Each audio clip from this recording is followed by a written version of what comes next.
पुलवामा हल्ल्यानंतर भारताने पाकिस्तानातल्या बालाकोटमध्ये घुसून तिथले 10 दहशतवादी तळ उद्ध्वस्त केले।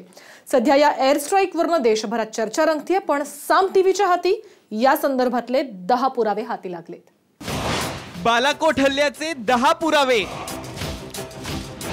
साम टीव्हीचा सर्वात मोठा खुलासा। पाकिस्तानमध्ये घुसून भारतानं दहशतवाद्यांविरोधात कारवाई केल्यानंतर पाकिस्तानात हाहाकार माजलाय। अजूनही पाकिस्तान या हल्ल्यानं काहीच नुकसान झालं नाही असं सांगतंय, तर भारतात विरोधकांकडून दहशतवाद्यांच्या मृतदेहांचे पुरावे मागितले जात आहेत। पण साम टीव्हीनं या एअर स्ट्राईकचे पुरावे शोधून काढलेत। पुरावा क्रमांक 1, ज्यावेळी बालाकोटमध्ये हल्ला करण्यात आला त्यावेळी त्या भागातील 280 पेक्षा जास्त मोबाईल कार्यरत होते। नॅशनल टेक्निकल रिसर्च ऑर्गनायझेशन म्हणजेच NTROनं याबाबत मोठा खुलासा केलाय। पुरावा क्रमांक 2, हवाई दलानं यापूर्वीच स्पष्टीकरण दिलंय की त्यांना जे टार्गेट देण्यात आलं होतं त्यांनी ते उद्ध्वस्त केलंय।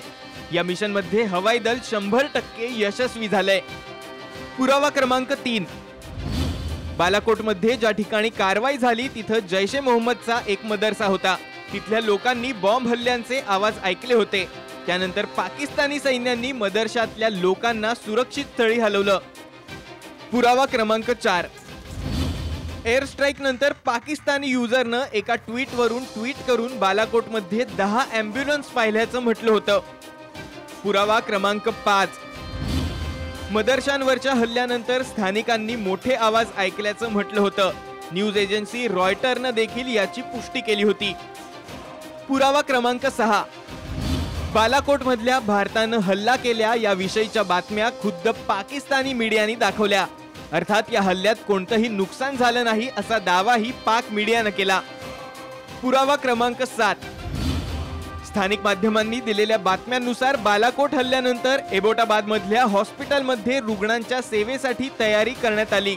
याचाच अर्थ या ठिकाणी हल्ला झाला।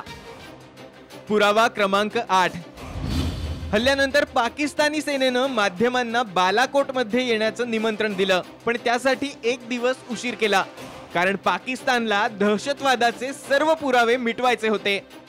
पुरावा क्रमांक 9, एअर स्ट्राईक नंतर जैश ए मोहम्मदच्या कमांडरची एक ऑडिओ क्लिप समोर आली।